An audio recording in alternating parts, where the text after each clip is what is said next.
Muchas gracias por su asistencia y bienvenidos al Instituto de Ciencias Naturales de la Universidad Nacional de Colombia. Esta es una actividad que hacemos todos los jueves. La hemos denominado los jueves de la biodiversidad, y cada jueves hay una conferencia, una charla sobre un tema en particular. Hoy tenemos el agrado de tener de visitante al doctor Joel Lindsay. Joel es estadounidense, nacido en Georgia, pero hizo su doctorado, bueno, casi que creció en Chicago todo el tiempo, y hizo su doctorado en la Universidad de Wisconsin-Madison, trabajando con aves y hormigas militares en Costa Rica.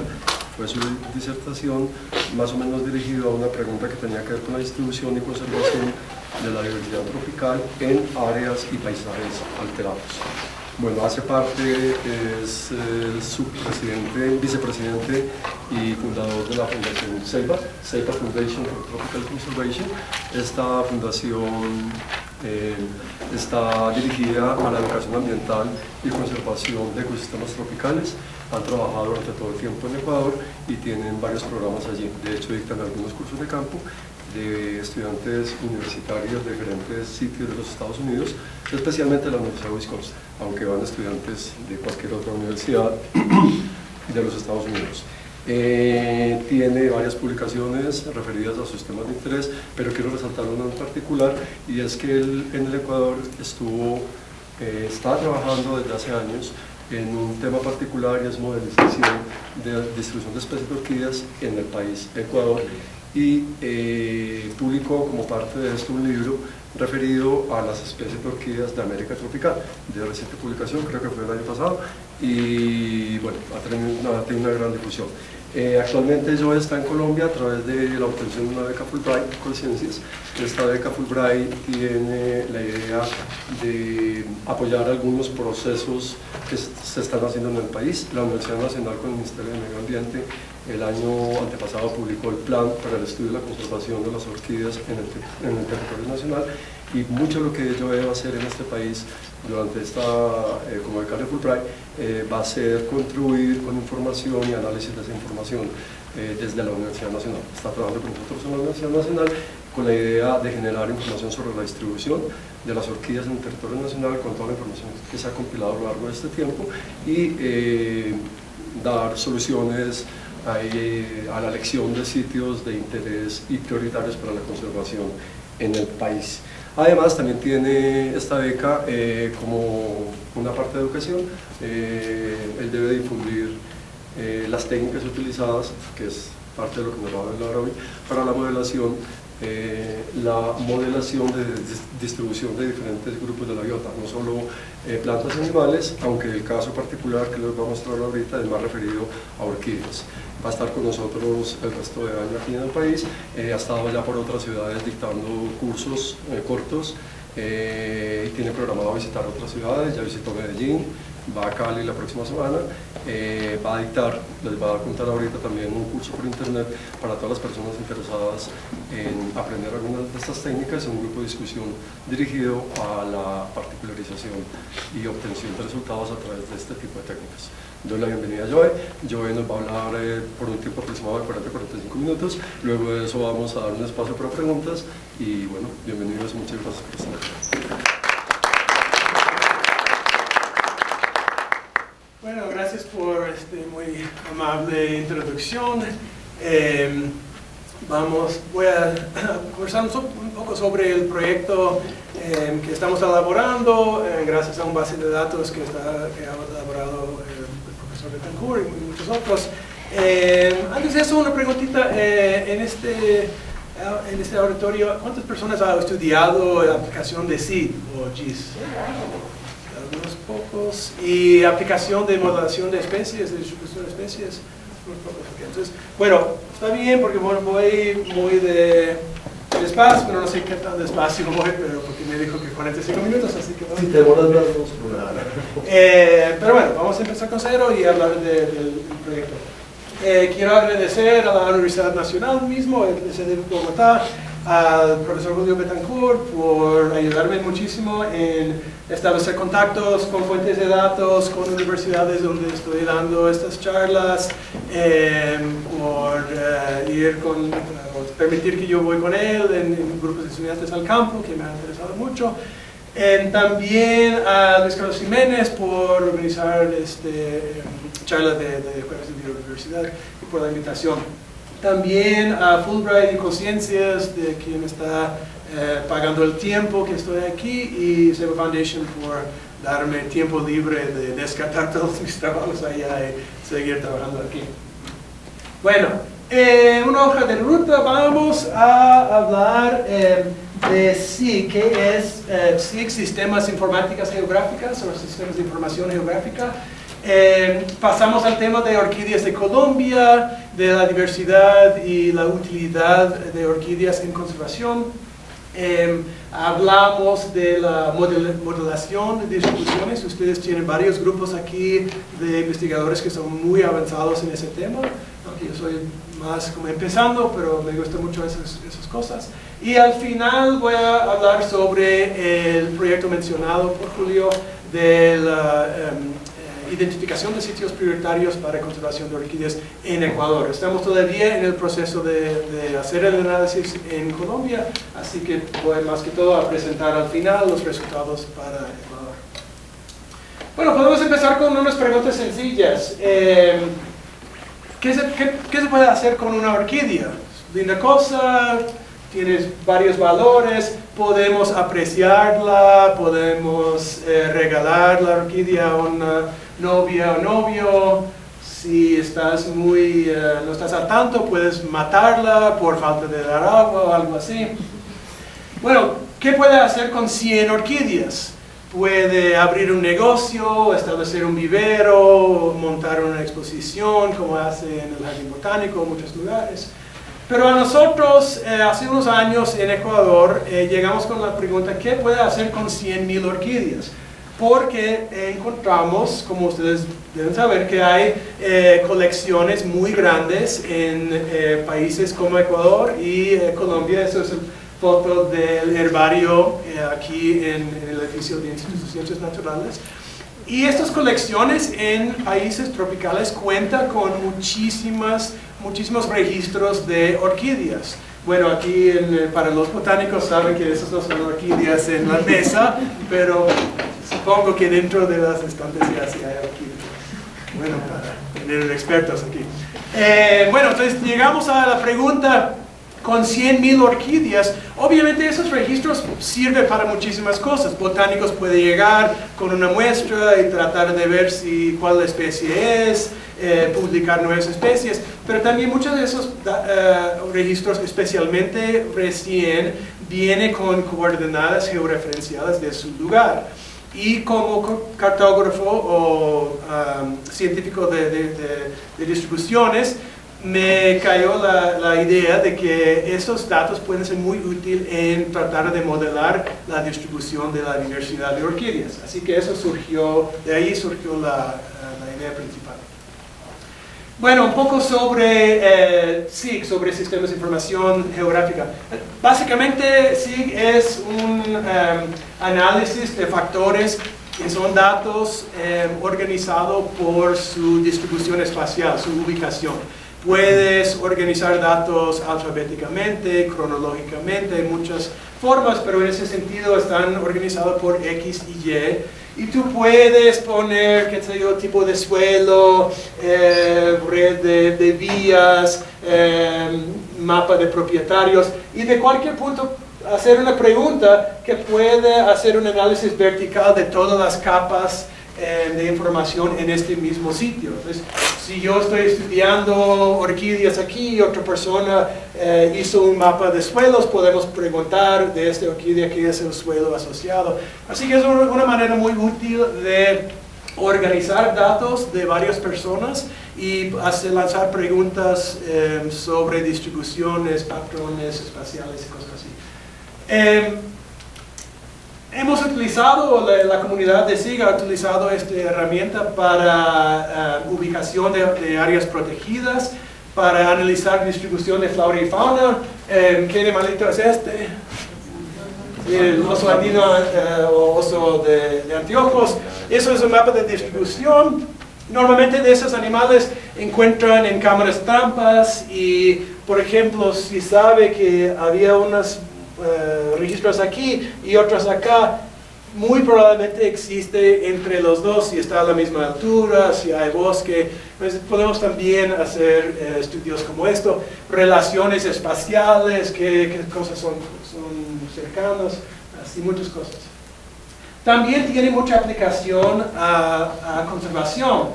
En conservación siempre tenemos bastantes necesidades, muchos retos y fondos y esfuerzos siempre hay más escasos que queríamos. Así que es una forma de priorizar el uso de fondos o esfuerzos.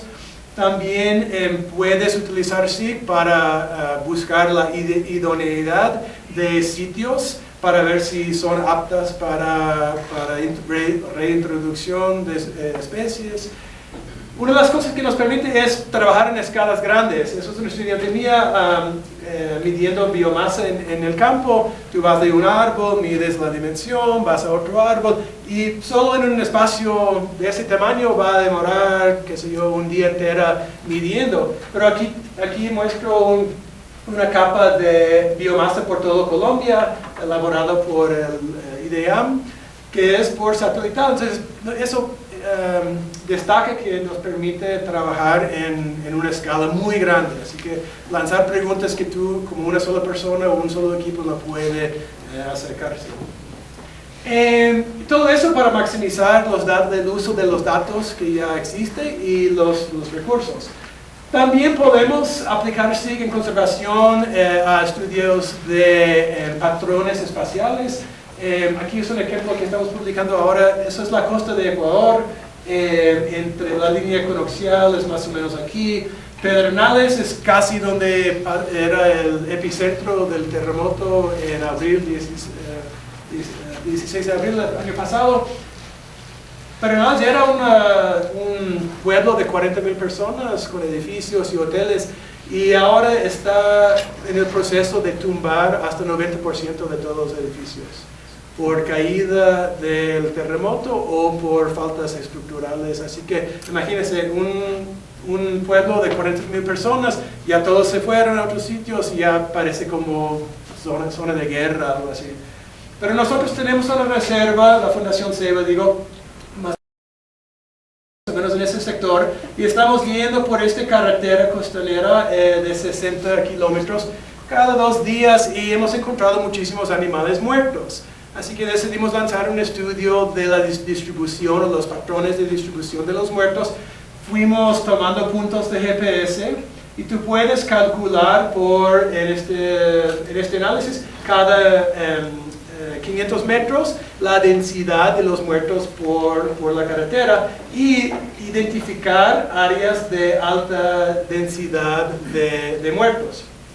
En este caso, bueno, no solo por eso, no solo por ver los patrones, pero después a pasar a generar alguna solución, alguna forma de mitigación, de ayudar a bajar estas cifras. En esta zona encontramos que hay un bosque grande aquí y un parche de bosque muy pequeño por acá. Y creemos que los animales están cruzando la carretera para pasar entre uno u otro. Entonces eso sugiere que una buena solución puede ser instalación de un túnel abajo de la carretera, que es un método muy famoso. También rótulos que dice para la velocidad, hay animalitos cruzando aquí, algo así. En la otra, esto es una zona donde la carretera es recta, totalmente recta por 1,5 kilómetros.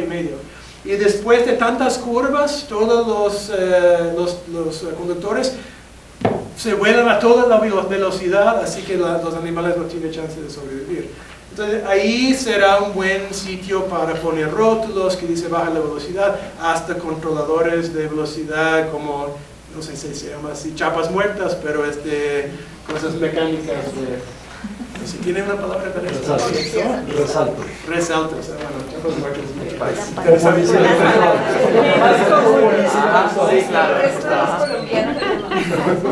Hasta el momento no hemos recibido voluntarios.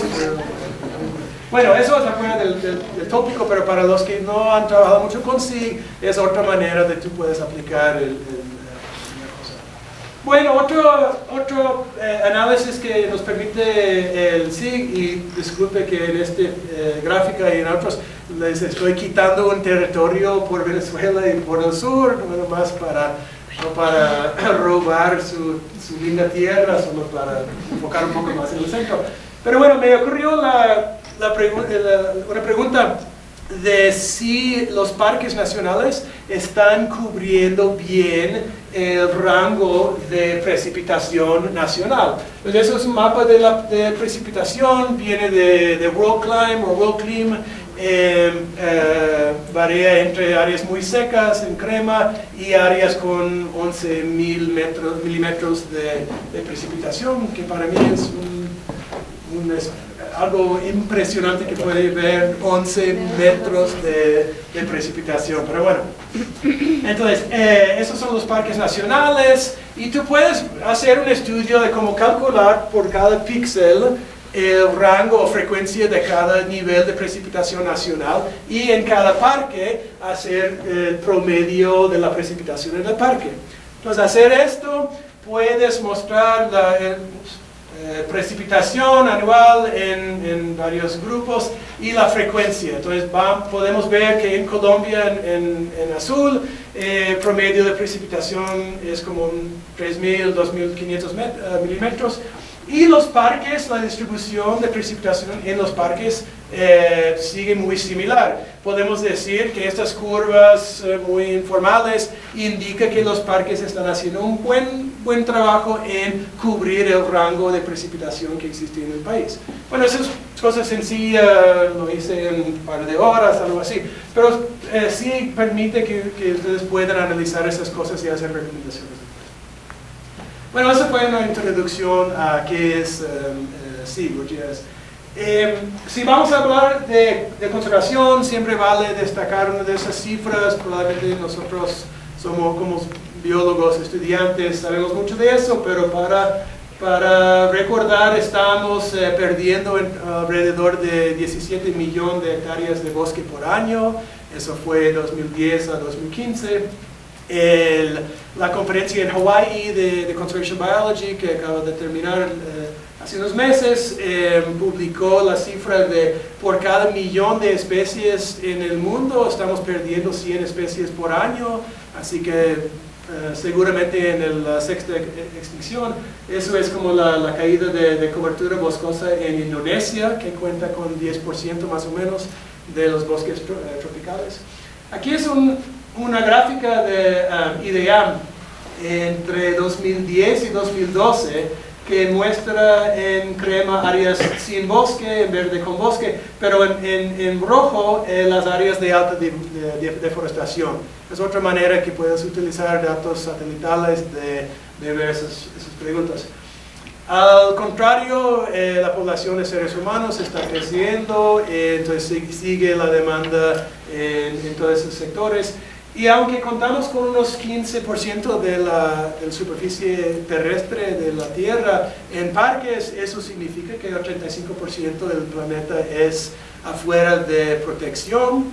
El muy famoso científico E.O. Wilson está llamando para que conservamos la mitad de la Tierra en el planeta, que no creo que sea posible, pero obviamente estamos con esta pérdida de especies y hábitat y con la necesidad de tratar de maximizar nuestros esfuerzos como conservacionistas. Bueno, pasando a orquídeas, aunque empecé mi carrera en aves y en insectos, me ha llamado mucho la atención la familia de orquídeas. Les voy a contar una historia después, pero vamos a empezar con orquídeas. Son una de las familias más diversas en el mundo. creo que ya está bastante seguro que la orquidácea tiene más especies que Asteraceae. Eso solo es un par de géneros en Stygia que descubrió Lou Jost, un científico amigo mío en Ecuador. Ecuador cuenta con 4.200 especies más que todo. Creo que había una pelea, una guerra fría entre Colombia y Ecuador, bueno, en varias cosas, en la cancha de fútbol, en política, no sé qué, pero Ecuador publicó algo que dijo, bueno, tenemos 4.000 especies, y Colombia publicó algo, 4.100, y Ecuador después publicó 4.200, ahora Colombia, bueno, por mi parte es bastante obvio que Colombia va a tener la mayor cantidad de especies de orquídeas, tienes por lo menos mucho más área montañosa. Pero bueno, notamos que en Colombia, según el plan que Julio y otros publicó, y pasamos de eso un ratito, solo hay unos 800 y pico especies dentro de parques nacionales, que quiere decir que la cuarta parte de las orquídeas está fuera de protección de parques nacionales. Para recordarnos que orquídeas son no solo puntos en un mapa de SIG, pero son seres muy interesantes, muy bellas. Voy a mostrar unas fotos. Algunos son orquídeas de aquí o de Ecuador, otros no, pero son divinos. Eso es Schomburgia,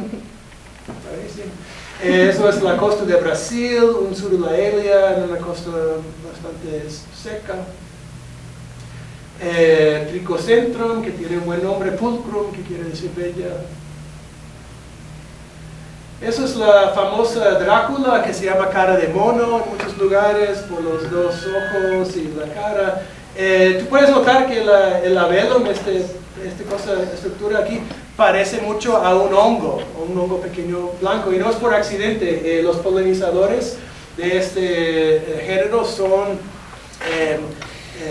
moscas muy pequeñas que completan su ciclo de vida en hongos blancos muy pequeños. Ellos llegan ahí, hacen un baile de reproducción, no sé si es salsa o cumbia, ponen sus huevos, cuando salen las larvas comen el hongo. En esta zona donde hay muchos hongos, la tasa de polinización de esas dráculas está muy alta, y han hecho varios estudios en que quitan los hongos y el nivel de polinización cae mucho. Así que eso es para destacar que las orquídeas no solo existen como fotos bonitas, pero también forman parte de un ecosistema, no viven solitos. Eso es un Oncidium, o mucha gente ahora dice Odontoglossum, no meto mucho en esto de peleas de taxonomía, pero eso es en una reserva que formamos, eso es donde trabajó John Clark. Bueno, y en conservar orquídeas, no es solo conservar ellos, son un buen ejemplo de especies, una familia, son, como se llama, sombrilla, que la diversidad de orquídeas está bastante correlacionada con helechos, con ranas, con colibrís, con bromelias, con epífitas, así que el hábitat de orquídeas está bastante valioso para otras especies. También estas montañas con bosque proveen muchos servicios ecológicos, entre ellos el agua, que va a bosques abajo, a agricultura, a comunidades de seres humanos, así que no solo estamos hablando de orquídeas, sino un hábitat muy bueno. También orquídeas son muy famosas como concepto popular. Aquí tenemos la famosa Cattleya trianae, que es el flor nacional de Colombia. Ustedes tienen un parque que lleva el nombre Parque Nacional de las Orquídeas. Hay exposiciones aquí en Bogotá, la otra era de Medellín. Pues son plantas muy llamativas y atrae mucha atención, que nos podemos convertir a ayudar a proyectos de conservación, a buscar fondos. Por ejemplo, parte de mi proyecto ahora está con fondos de American Orchid Society, Asociación de las Orquídeas de América. Y encontramos en la Fundación CEPA que orquídeas sirve bastante bien para promover la conservación de su hábitat, dado que son muy bonitos. La historia breve de la Fundación Ceiba, somos una fundación en los Estados Unidos, pero con proyectos de conservación en Ecuador. Un día, hace 15 años, estábamos pasando en esas montañas, más o menos 1 hora de Quito, encontramos un bosque y una familia. Dueños del bosque son ricos en términos de las hectáreas que tienen, pero muy pobres en términos de plata. Estaban viviendo 15 personas en una casita muy humilde, techo de plástico. Entonces encontramos a ellos y empezamos a hablar y nos dijeron, bueno, tenemos esta zona, queremos montar un proyecto, pero no tenemos los recursos. Y nosotros éramos, bueno, somos una fundación nueva, buscando un proyecto, tenemos recursos, pero no proyecto, así que, bueno, hablamos. Nos conversamos por un par de años, formamos la Reserva Orquideológica del Pauma. Nuestro compromiso era de construir los senderos, dar capacitación. No hemos comprado la tierra, nuestra meta es más como ayudar a la gente en manejar su área como un negocio sustentable. Ellos quedan como dueños de la tierra y ha funcionado bastante bien. Ellos avanzaron de recibir algunos 10 visitantes por mes, ahora está con más de 1000 por mes. La familia que está por ahí, eso es Efraín Lima, el dueño de la propiedad. Siempre agradezco a ellos por su corazón de conservación, aunque son muy humildes, no tienen nada de comer, siempre ha conservado el bosque. Y ahora está ganando, no es que sean ricos, pero está ganando un salario y también ha servido mucho como un modelo, un ejemplo de una manera de vivir en paz y armonía y ganar ingresos del bosque. Y hay muchos en esa vía, hay muchos otros dueños y propietarios que han imitado la reserva. Uno tiene un cascado, otro tiene bebederos para colibrís y está ganando un poco de fama ahí como una semilla de esa idea. Bueno, entonces eso fue el primer como entrada al mundo de orquídeas para nosotros como fundación y como para mí personalmente. Después encontramos esa pregunta que qué podemos hacer con 100,000 orquídeas, y la fundación logró una beca de Orchid Conservation Alliance, la Alianza de Conservación de Orquídeas en California, de elaborar un estudio de modelación de la distribución de diversidad de orquídeas para el propósito de buscar sitios de alta diversidad afuera de parques nacionales. En inglés eso se llama gap analysis, como un análisis de huecos en conservación. Hacemos un modelo de la distribución y identificar áreas que están afuera de áreas protegidas para recomendar como sitios de conservación. Pues bueno, eso voy a dar mucho más detalles sobre el proceso. Bueno, un poco más sobre conservación de orquídeas en Colombia. Después de terminar con el análisis en Ecuador, que estoy publicando en este momento, encontré con el profesor Julio Betancourt y hablamos sobre el proyecto de plan de conservación de orquídeas, que se ve aquí. Eso fue un proyecto elaborado por Julio, por Elena Sarmiento, por Laura Toro, por Janice Valencia, por Sonia Súa, quien hizo mucho de la parte de SIG en Sinchi. Y esta era un gran paso hacia la conservación, el desarrollo de un plan de conservación de orquídeas. Justo en ese momento yo estaba buscando una forma de aplicar el análisis en Ecuador a otro país, y todo llegó a un acuerdo gracias a los fondos de Fulbright. Empezamos a hacer la cosa aquí. El beneficio que yo recibí de ese proyecto era de que ellos ya había elaborado un base de datos de unos 45,000 registros de orquídeas a través de una tarea impresionante, y eso nos ayudó mucho en poder realizar este estudio. Bueno, hablamos de la ciencia de modelación de distribución de especies. Esta modelación, o bueno, Julio y yo estamos conversando si sea modelación, que no es una palabra de español, o sea modelización, que sí es correcta.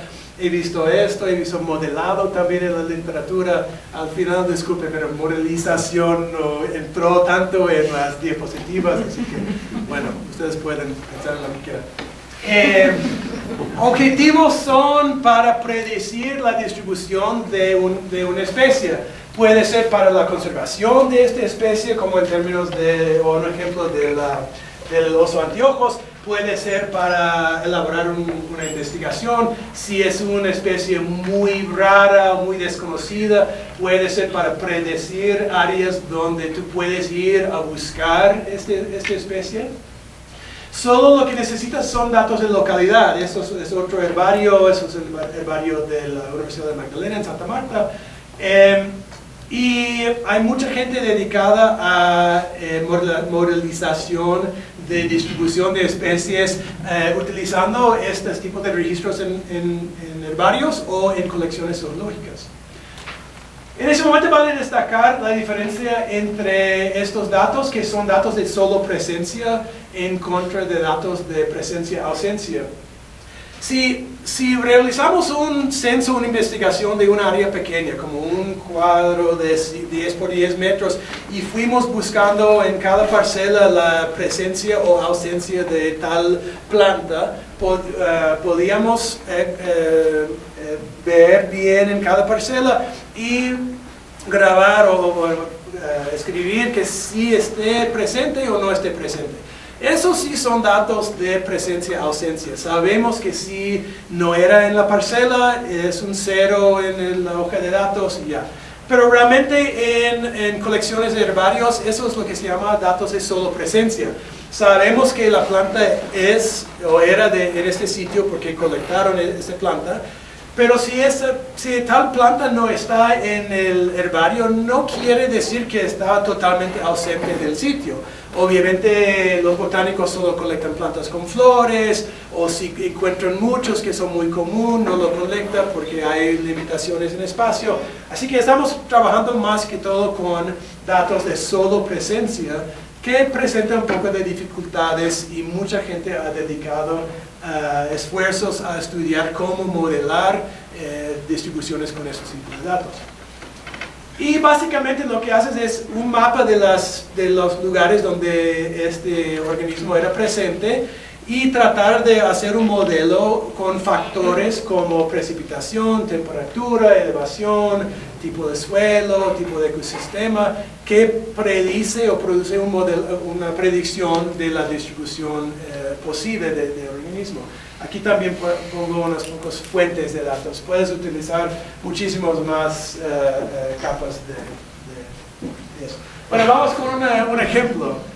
Con una especie endémica de Colombia, el famoso Jamesonia rodriguesia, que a veces se encuentra en Colombia, a veces no encuentra en Colombia. Bueno, pues tú puedes ir y ver esta especie. Bueno, antes tenía unos triangulares, pero parece mucho más interesante que James. Pues tú puedes ver en un área de, qué sé yo, 100 hectáreas, estaba aquí, estaba aquí, estaba aquí, estaba aquí. Y puedes hacer lo más sencillo predicción de la distribución de James es como un convex hull, que es como el polígono mínimo para capturar todos los puntos. Okay, eso es sencillo, pero sí funciona bastante bien. Pero surge la pregunta, ¿qué tal estos otros sitios? ¿Puede él sobrevivir en ese ecosistema de Barcelona? ¿Puede sobrevivir en ese ecosistema de Chelsea? ¿Quién sabe? Entonces, eso entra en modelación de distribución. Tú puedes ir, por ejemplo, medir en cada sitio donde estaba encontrado él, por ejemplo, la temperatura, parece que es mejor la temperatura alta, medir la precipitación y calcular un modelo que conecta o busca los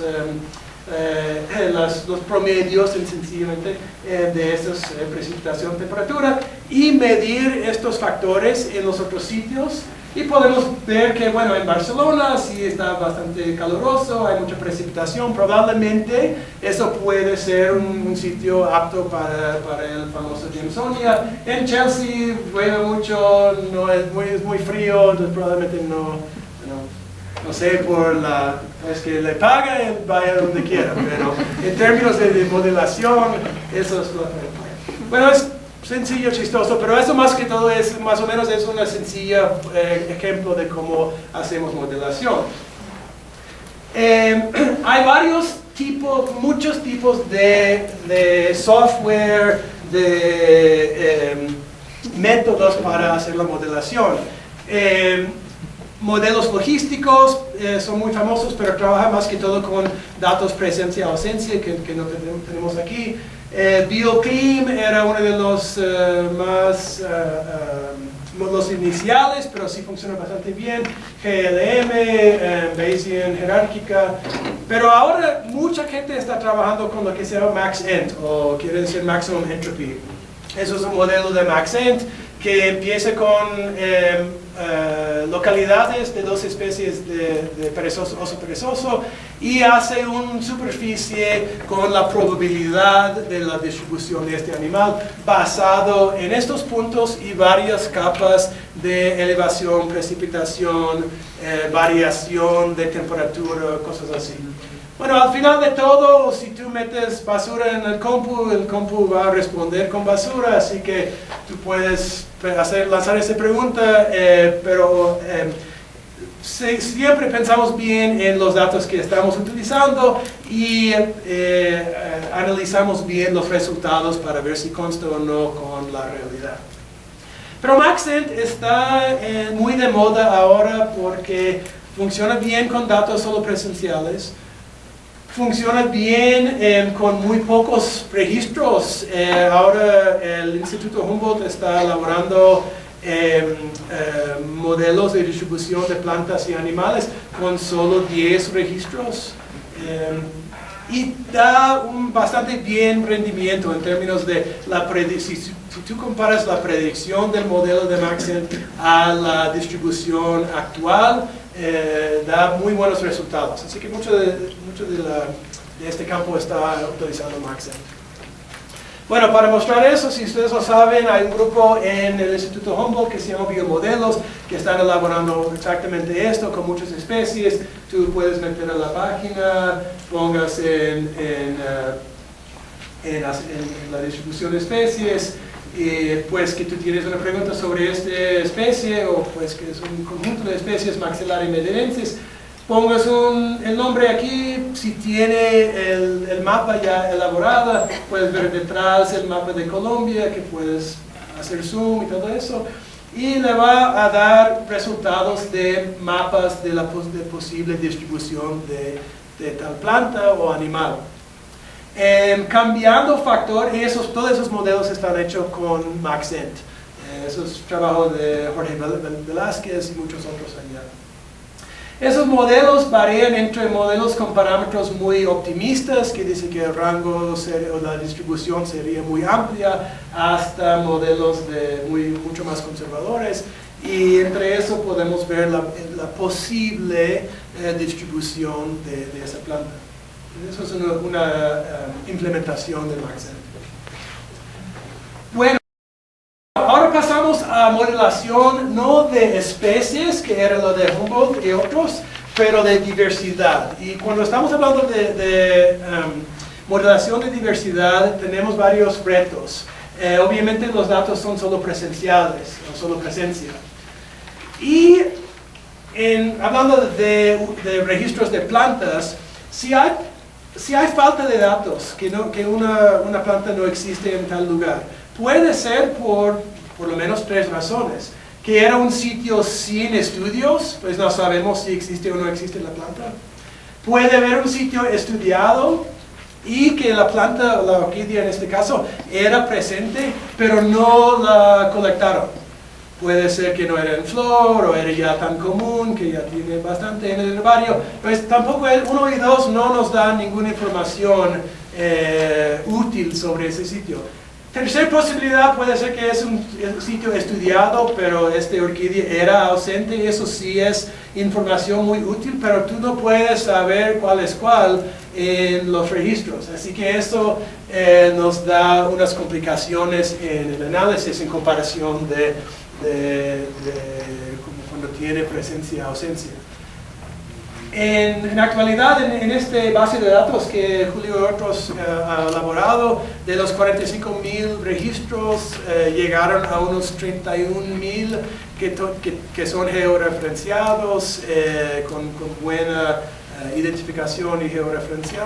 En estos cuenta con un poco más de 3.000 especies, entonces bastante datos para trabajar. Bueno, ¿y cómo hacemos eso?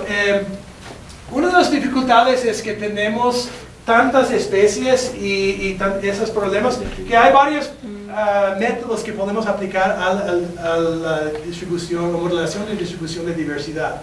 Uno puede ser que podemos hacer mapas de la distribución de cada especie solita y sumar estos mapas. El problema de esto es que tenemos más de 3.000 especies, así que si tú quieres trabajar con 3.000 especies, vas a estar con esclavo de la compu por meses. Pero notamos de que en esos 3.000 tenemos solo unos 725, algo así, con 10 registros o más.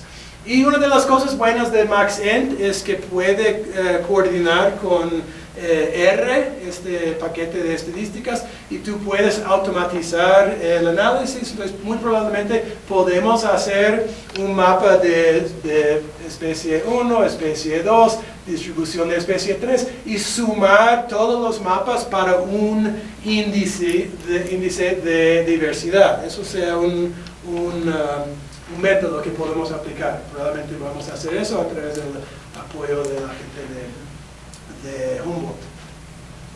También podemos hacer un truco en que aplicamos MaxEnt a todos los 31.000 registros como si fuera todas las orquídeas una sola especie. Estamos hablando de la distribución de orquídeas como familia. Pero eso es muy difícil porque cualquier planta, orquídeas no son distintas, tiene especies que crecen como galeanda, que crece en áreas muy bajas, con tal temperatura y tal precipitación, si recuerdas el caso de James. Otras plantas que viven en alturas, así que presenta o cubre un rango tanto de temperatura y precipitación que es imposible modelizar todos los registros como si fuera una especie. Y al final esto nos queda con la posibilidad de hacer una regresión múltiple, que es la técnica más sencilla, pero también da bastante poder en hacer este tipo de análisis. Entonces aquí voy.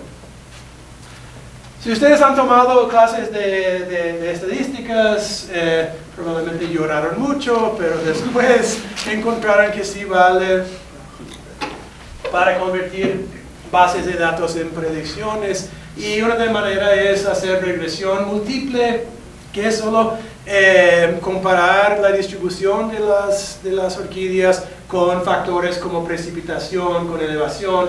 Puede ser en un modelo lineal que va a predecir Y, que será la diversidad, por un factor lineal de precipitación, otro de elevación, sumando esos factores, o en forma polinómica, que es mucho más útil en este caso.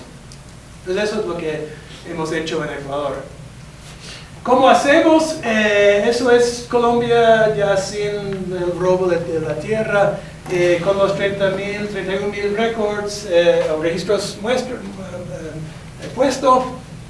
Dividimos el país en una red de 10 por 10 kilómetros. Eso fue porque en un estudio de los datos de Ecuador, donde teníamos cifras sobre el error de los puntos, el promedio de error era más o menos 5 kilómetros. Entonces duplicamos el error y quedamos en 10 por 10. Contamos las especies en cada celda para producir un total. Tú puedes hacer eso con todas las especies, puedes hacer con solo las especies endémicas, que sea otro mapa. Pues vamos con estas diferentes Pues bueno, tienes este red, aplicas al país y tiene este que está muestra la densidad de registros de orquídeas en todo el país. El verde, bueno, ahora es amarillo, es 0 o 1, bueno, menos de 5, menos de 6, perdón, registros. Y puedes ver que hay áreas de alto nivel de colección que conecta bastante bien con Bogotá, con Medellín, con Cali, así que hay el efecto de proximidad. Eso está bien porque estas colecciones cubren un rango bastante amplio de precipitación, de elevación que vamos a utilizar para modelar. Bueno, mirando eso podemos ver, por ejemplo, este es un área muy vacía con un solo celda con plantas. Quiere decir que no hay orquídeas aquí, imposible. También aquí hay un área sin celda con registros, entonces quiere decir que no hay orquídeas, muy difícil de ver. Así que eso solo es un mapa de los registros mismos, pero lo que queremos es un mapa de todo el país que muestra un índice, una predicción de la diversidad para todo el país, aunque posiblemente no pasó investigaciones en estas zonas. Entonces lo que hacemos es utilizar estas áreas para parametrizar el modelo. Bueno, otra dificultad que tenemos, o una dificultad que tenemos, es que la distribución del número de registros por celda es muy claramente una distribución Poisson. Mira que en celdas que tiene solo un registro, llega a más de 1600 de estas celdas. Y muchas celdas tienen solo 2, 10 registros. Pero para la conservación lo que nos interesa es áreas de alta diversidad. Estamos con interés en esta zona aquí. Es bastante complicado trabajar con esto. Una de las posibilidades es solo eliminar los registros, las celdas con pocos registros. Entonces estamos jugando con 5, con 10 registros para quitar eso porque no nos interesa estas celdas que estamos tratando no solo modelar la biodiversidad en sí, pero alta presencia de alta diversidad. Así que eso es lo que interesa más que todo. Pues bueno, hacemos esto.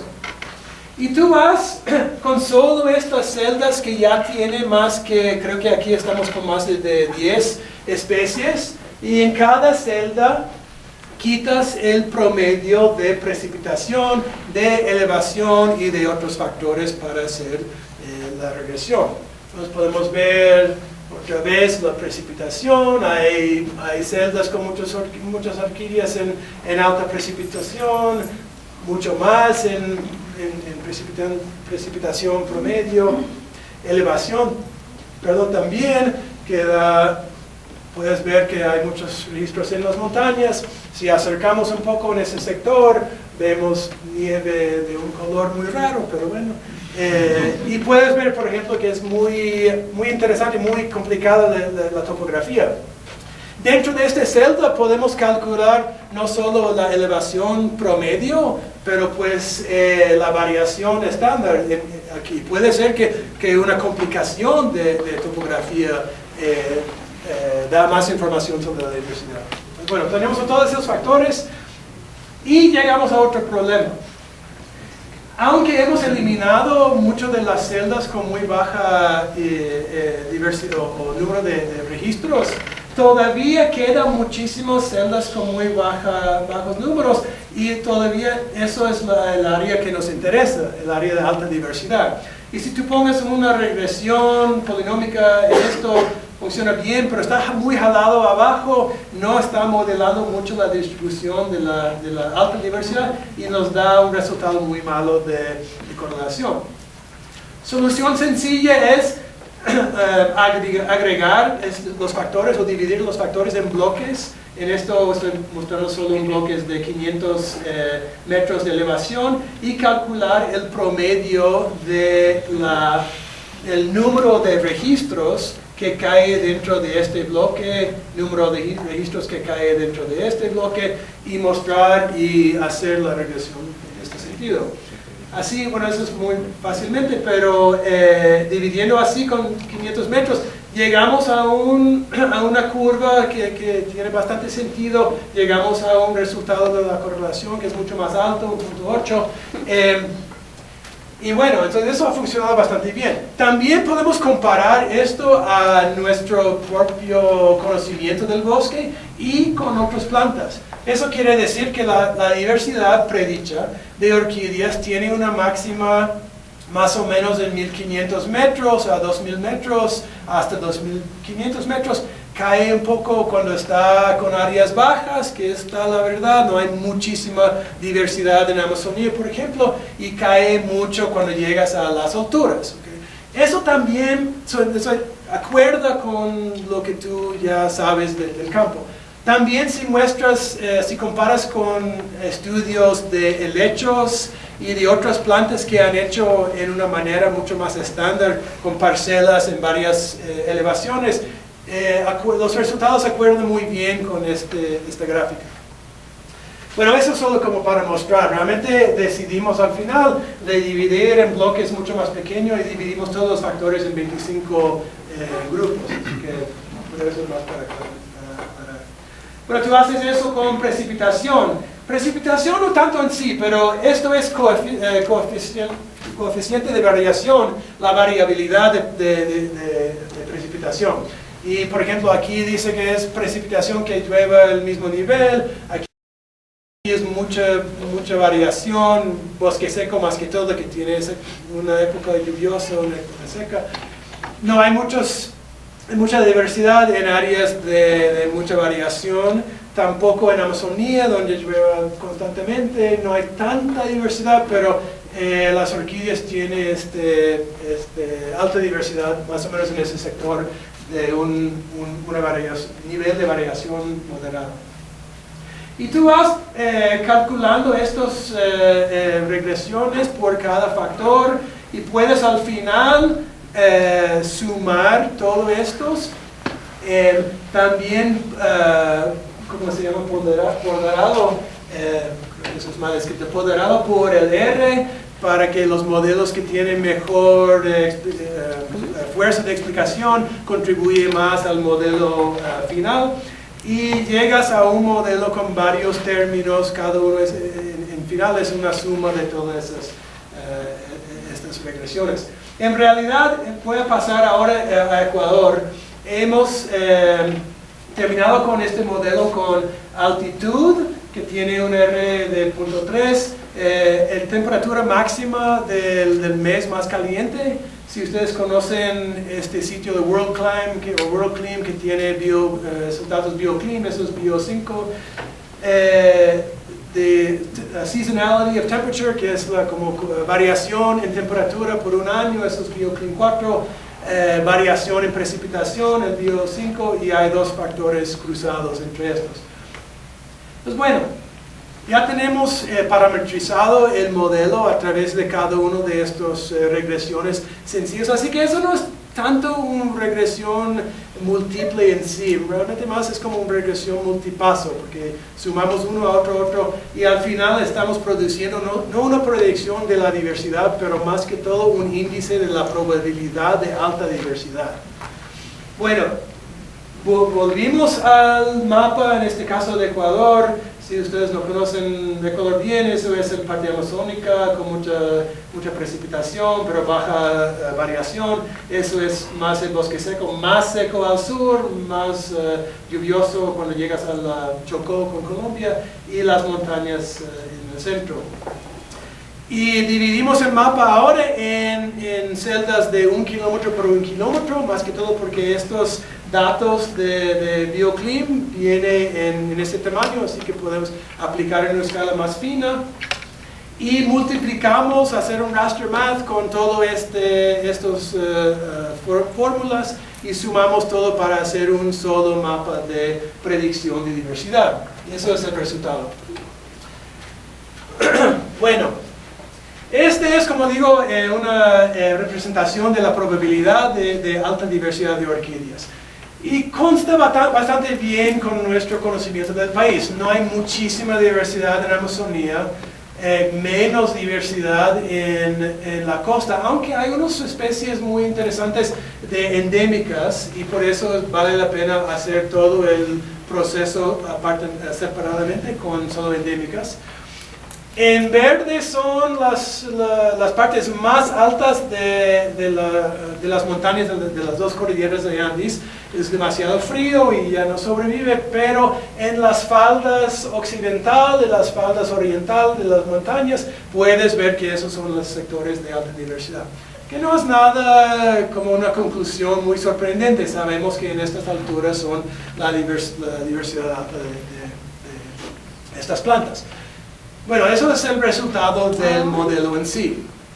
Y con el modelo el propósito era utilizarlo como una técnica cuantitativa sin vías de recomendar sitios para conservación. Entonces pasamos a hacer las recomendaciones. Primero hacemos dos cosas. En Ecuador hay mucha, como en cualquier otro país, hay mucha deforestación, todas esas cosas en blanco, no hay bosque, así que quitamos eso del modelo. También Ecuador cuenta con un sistema de parques nacionales, aquí en azul, y bosques o reservas forestales que están en morados. Y podemos ver que afuera de las áreas ya sin bosque, quedan estas zonas de alta probabilidad de alta diversidad. En principio podemos ver que realmente el Sistema Nacional de Parques de Ecuador está haciendo muy buen trabajo en cubrir o proteger las áreas de alta diversidad. Esta zona que hay en este parque, el Parque Sangay aquí cubre esta zona. Vemos más aquí que está fuera de parques. Lastimosamente mucho de este parque de Ecuador ya está en concesiones mineras. Están acabando con mucha bosque allá para las minas. Pero podemos identificar áreas afuera de, por ejemplo, Cayambe-Coca, entre estos dos parques, al norte de este parque, totalmente aislados aquí, que sean áreas de alta prioridad a crecer o expandir algunos parques para que cubran esos sectores o para establecer nuevos parques. Y bueno, limpiamos un poco el mapa y podemos ver eso sin tanta confusión. Llegamos a 41 sitios agrupados por otro algoritmo en sí de alta diversidad que podemos llamar hotspots de diversidad. Y al final decidimos, bueno, vamos a otro paso más para tratar de ver cuáles de estos sean lo más importante para conservar, dado a que los esfuerzos son limitados. Tú puedes decir, por ejemplo, bueno, eso es una de las zonas más grandes, eso es otra área más grande. Priorizamos o pongamos la más alta prioridad en las áreas más amplias, eso puede ser. Segundo, puedes seguir con el modelo y ver qué tiene la más alta diversidad en predicha y poner la alta prioridad en las áreas de alta diversidad. También eso sí es otra posibilidad. Pero aplicamos un análisis que es muy común en sí, que es un índice de riesgo. ¿Qué son los riesgos de esas zonas? Y priorizamos las áreas de alto riesgo. Pues eso es una cosa muy sencillo, no sencillo, pero muy común, digamos, en sí. Tú puedes calcular riesgo de donde quieres hacer una casa, evitando lugares donde puede haber caída de suelo, inundaciones, fuego, algo así. Puede calcular índices de riesgo por todo el país por cosas como deforestación, crecimiento de población, crecimiento global. Hay muchas formas de hacer un índice de riesgo. En nuestro caso empezamos con este mapa de deforestación por cantón en Ecuador, con las áreas más oscuras de alta deforestación. La más alta está por aquí, volvemos a este punto en el momento. Y otro que es el crecimiento de población de seres humanos en cada cantón. Otro era la proximidad a carreteras. Para que estamos tratando de ver cuáles son de estas áreas los que enfrentan el mayor riesgo de todas esas formas. multiplicamos el índice por los hotspots y tenemos al final los 41 hotspots, pero ordenados con un índice de riesgo. Y eso solo con una escala 100 el máximo a 1 el mínimo, y podemos identificar una área, aunque es pequeña, que es en la más alta riesgo, porque es una zona de mucha deforestación, muy alto crecimiento de poblaciones, muy cerca de carreteras. Pues tú puedes decir, bueno, esto será bajo de este sentido, porque podemos hablar de diversidad o tamaño, pero bajo el índice de riesgo, eso puede ser prioridad número 1 para conservación, la segunda más alta es prioridad 2 y la tercera aquí. Pues eso fue como el fase final del proyecto. Identificamos estas 41 áreas, tenemos estas 3 posibles maneras de dar prioridad a su conservación. Estamos publicando mapas en este sentido, también mapas a escala más grande, invitando que expertos en el campo o en el país que trabaja mucho en el campo comenten sobre estas zonas, qué tal los dueños, qué es la historia para elaborar más información. La intención es publicar esto, ya estamos en este momento, para promover la conservación de esas áreas.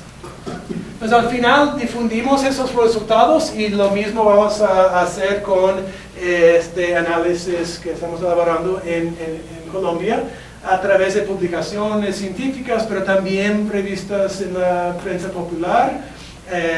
Como dije en el inicio, Orquídeas capta mucha atención, así que en El Tiempo, en El Espectador, hay muchos artículos sobre orquídeas y tratar de captar la atención. En charlas y talleres como este, a través de asociaciones de orquídeas, tratar de publicar, difundir lo más que podemos el mapa de las áreas de alta prioridad de conservación. Y en final, eso será el propósito final. Bueno, espero que en esta charla y en este proyecto he mostrado maneras en que podemos aplicar SIG a conservación. Nos permite trabajar en escalas muy grandes, hacer preguntas y predicciones a escala nacional o internacional. Nos da la facilidad de trabajar con bases de datos amplios o con especies poco conocidos como cualquier animalito. Y al final nos da resultados muy cuantitativos. Hay muchas maneras de participar en conservación. Tú puedes decir, bueno, llegar a una fuente de fondos y decir, tú no sabes, tengo este bosque y era de mi abuelita y lo vamos a llamar Parque de Bisabuela y es tan bonita y tú debes ir y qué tal, es tan chévere, tan bacán, pero qué chimba este bosque. Pero está bueno tener la pasión de su área de conservación, es una buena cosa, pero obviamente estamos compitiendo con muchos otros el parque de Bisabuelo o otros lugares chéveres, y tener acceso a estas recomendaciones cuantitativas sin vías, aunque nunca voy a decir que eso será la única manera de programar la conservación, pero es una buena herramienta a informar a este proceso en que todos estamos trabajando. Al final podemos concluir que esos métodos tienen valor para conservación de priorizar esfuerzos escasos, no solo gubernamentales, pero también no gubernamentales, maximizar el número de especies protegidas por la inversión de plata o tierra. También reservas privadas o gente privada. Puede ser que hay un señor que tiene este lugar aquí y dice, bueno, mi propiedad está dentro de los 41 áreas de alta diversidad o alta prioridad en Ecuador, y eso puede ayudar mucho a ese señor en aplicar a fondos. Si nosotros mismos cuando escribimos becas estamos hablando, por ejemplo, de los Biodiversity Hotspots que hizo Conservation International y bueno, muchas otras formas. Así que servir como para apalancar fondos para proyectos de reservas privadas, no solo en parques nacionales. Bueno, ahora termino la charla. Si ustedes tienen interés en ese tema o quiere aprender un poco más profundamente o detalladamente de estos análisis de distribución, voy, gracias al apoyo de Fulbright y de esta universidad, a ofrecer un curso con un poco más detalle sobre modelación. Será como 2 semanas, las primeras semanas en noviembre. 8, pues 10 módulos virtual, gratis. Vamos a hablar sobre fuentes de datos, análisis en R y también en Excel, porque hago mucho de eso en Excel. Un poco sobre SIG, que trabajamos en ArcMap, que es mucho más costoso, pero en QGIS o Quantum, que es gratis, así que para todo el público. Y también un módulo sobre Maxent. Si usted quiere participar en eso, estamos todavía elaborando la página y todo, pero envía un email a cursomodelacion@ceiba.org y les respondo con un link al curso ya cuando está por abrirse. Bueno, y al final termino con esta imagen. He presentado una manera de utilizar los datos de herbarios aprovechando de los esfuerzos de muchísima gente que ha andado en el campo por docenas y cientos de años a tratar de producir unas recomendaciones cuantitativas para conservación. Obviamente quiero destacar que esas distribuciones son una hipótesis. Si es un área que el modelo dice que bueno, eso es de alta diversidad, vale la pena obviamente ir allá, enviar gente o ir con gente que sabe mucho de eso y ver si está intacto el bosque, si está alterado. Bueno, obviamente son predicciones. Y al final les recuerdo que no solo estamos hablando de colores y puntos en mapas, pero en organismos como orquídeas, que vive en un bosque, que participe en la ecología del bosque. Estas técnicas puede aplicar también a vertebrados, a otros tipos de plantas, así que tienen un uso muy amplio. Y les exijo en lo que ustedes están haciendo, estudiando en su vida después de la universidad, que piensen mucho en estas flores, en esos animales, los lugares donde viven y contribuyen en cómo puedan a la conservación de su hábitat. Y con eso termino. Muchas gracias por su asistencia en esta larga presentación. Y bueno, cualquier pregunta que ustedes tienen, estoy listo para eso.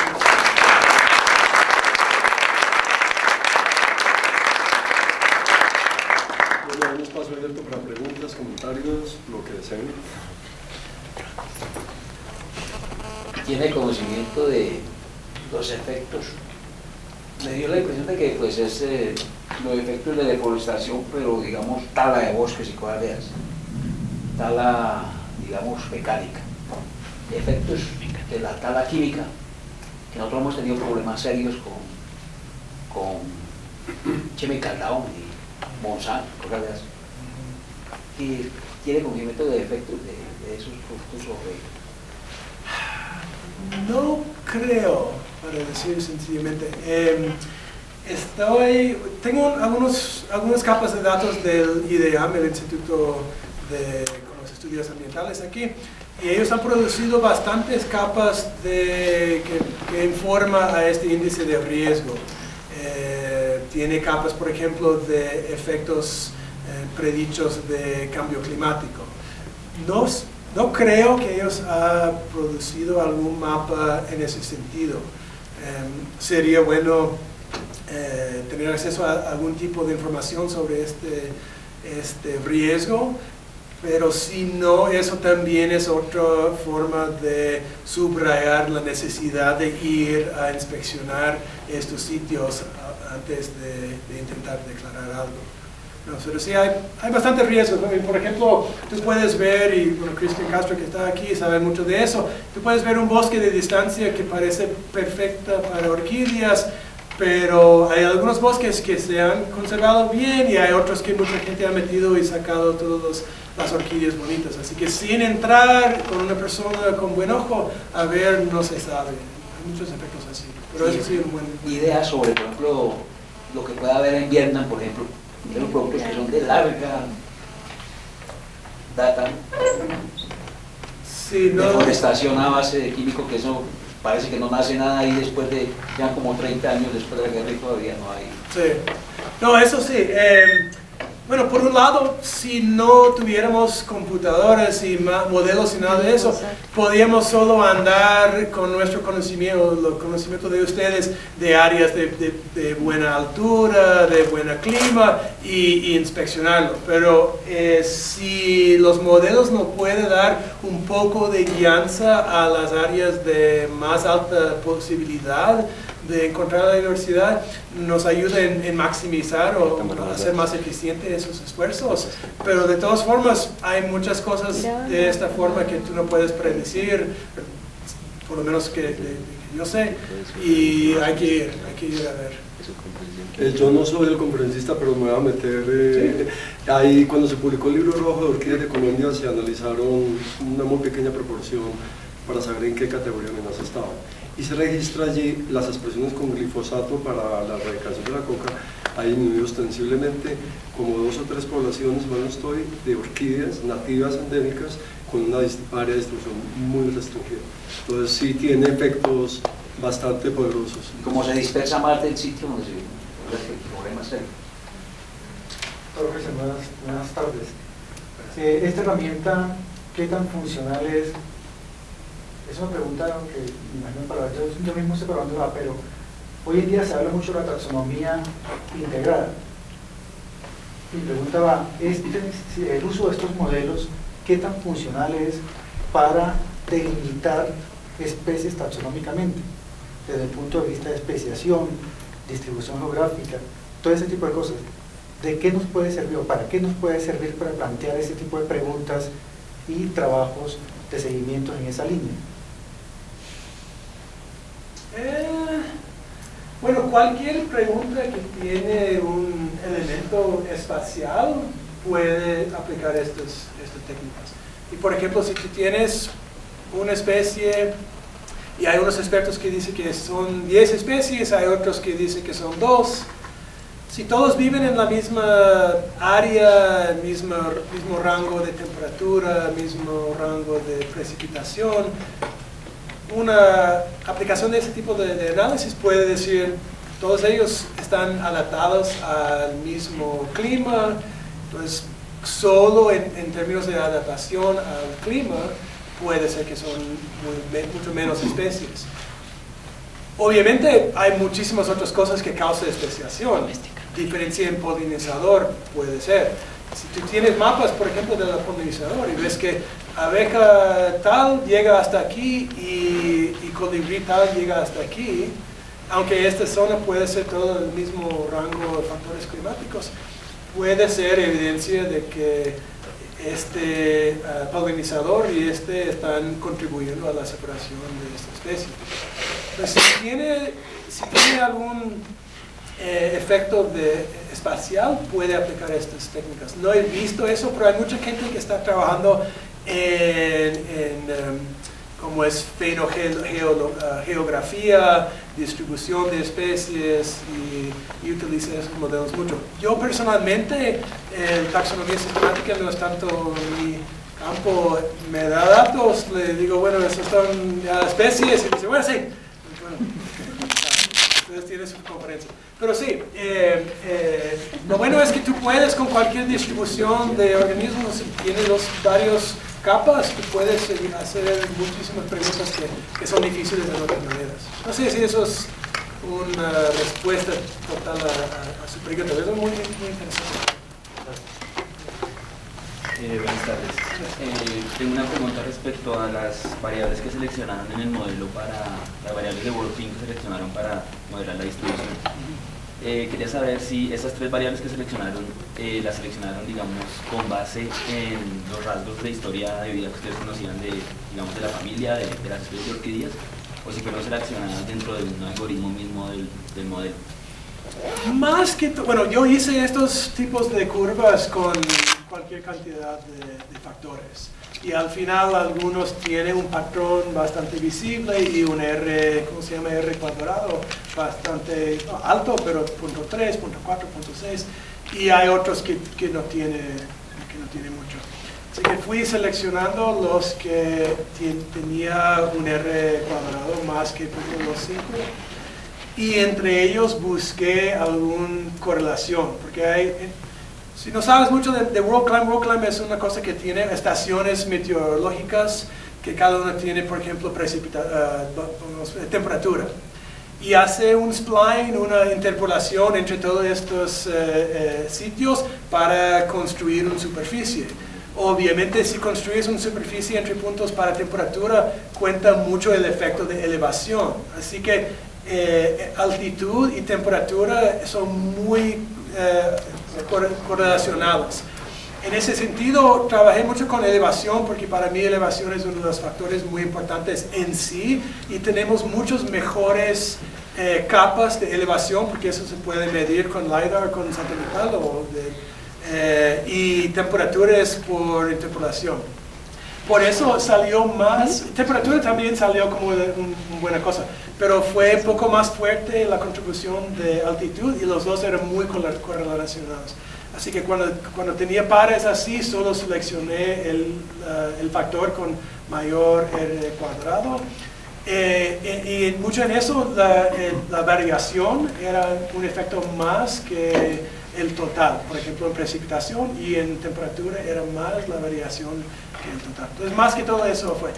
En otras formas de modelos, la gente trabaja mucho con el AUC o el CAUC o el RAUC, que son formas de medir el fit, de la calidad de modelos.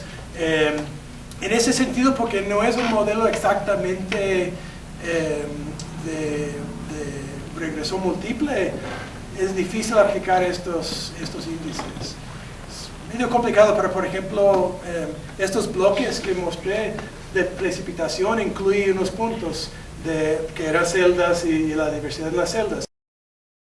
Pero cada celda cae en un bloque diferente de precipitación, de temperatura, no sé qué. Así que no es exactamente como tú puedes hacer un PCA, un Canonical Correlation, porque son separados. Así que, mejor dicho, es como una regresión multipaso. Pero sí, trabajé más que todo en el R cuadrado ajustado. Mi pregunta va dirigida a la aparición en el tiempo de los registros que están utilizando para estos mapas de distribución y para la modelación. Entonces, se han hecho el ejercicio de remover intervalos de tiempo, digamos, anteriores a 1950. Removamos todos los ejemplares conectados antes de 1950 del análisis, entre 1950 y 1960. Dejar solamente los de los últimos 5 años, dejar solamente los de los últimos 10 años, porque si se presenta así, probablemente algunos de esos registros ya no existan en la naturaleza. Eso sí es verdad, buena idea. No hemos intentado eso. Muchas veces estos registros más ancianos salen del base de datos por ser tan difícil de georreferenciar. Muchísimas veces dice, estábamos en finca fulano y fuimos a la izquierda, tal tronco caído y 5 kilómetros más allá.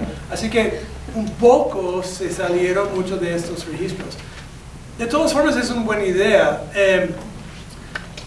pero lo que estamos intentando es predecir zonas de alta posibilidad de diversidad basado en estos factores.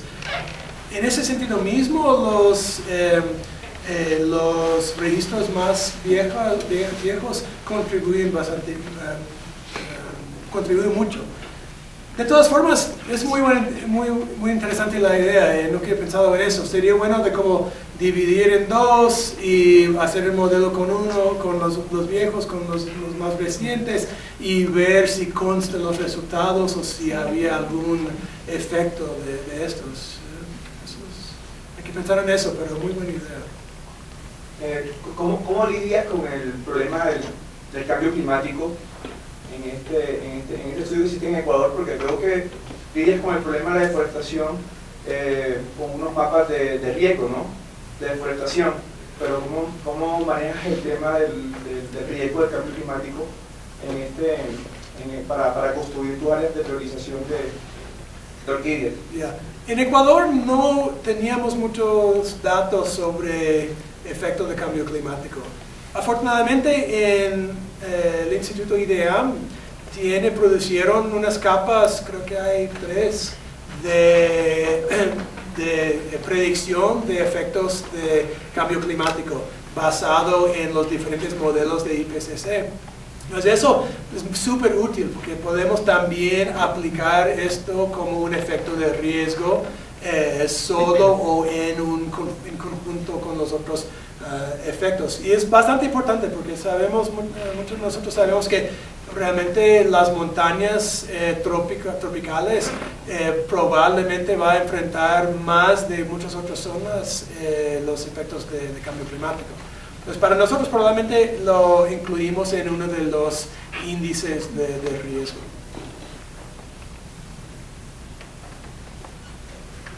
Bueno, no más preguntas. Muchas gracias, Joe. Gracias a todos.